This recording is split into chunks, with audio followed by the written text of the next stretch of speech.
Urusasu rumwe rwumvikanye saa 10 za mu gitondo agandi saa moya n'ayandi saa 3. Ibi byabaye mu gitondo cyo kuri uyu wa mbere mu mirenge ya Bugishi na Mudende mu karere ka Rubavu. Abaturage babwiye TV na Radio One uko bazindutse bumva urusaku rw'amasasu.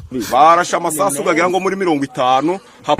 Turi mu rugo twumvishe amasasu, kumvisha amasasu byabaye ngombwa ko duhita tuhagera kugira ngo turebe icabaye. Twagize dusanga na polisi bari kugwana n'abacoracora. Aba baturage bagiye kureba basanga ari polisi y'u Rwanda iri mu bikorwa byo gukumira abambutsa ibicuruzwa mu buryo bw'amagendu. Basanze kandi umwana w'imyaka 13 arashwe. Abaturage bakavuga ko yarashwe ari kumwe na nyina umubyara bikoreye ibyo baramaze kwambutsa mu buryo bw'amagendu. Kagabanye na nyina igifurumba, bagabanye igifurumba cy'imyenda, bakigabanye buri wese ajana igipande kimwe. Iyo myenda bari bayicoye yarivuye iyo muri Kongo. Yego. Ariyo yarivuye nuko uwo mwana w'umukobwa abaragiye bumvise asurira kubise. Aryo bakubise uwo mukobwa mutoya, imyenda zari mu gakapu z'uniforme. Bari murashe muta ko abaraguye. Nyuma yaho uyu mwana arashwe ngo byazamuye uburakari bw'abaturage batangira gutera amabuye ku nzu z'abaturage, ari nako bayerekeza aho polisi y'u Rwanda yariri muri ibyo bikorwa byo gukumira abambutsa ibintu bya magendu.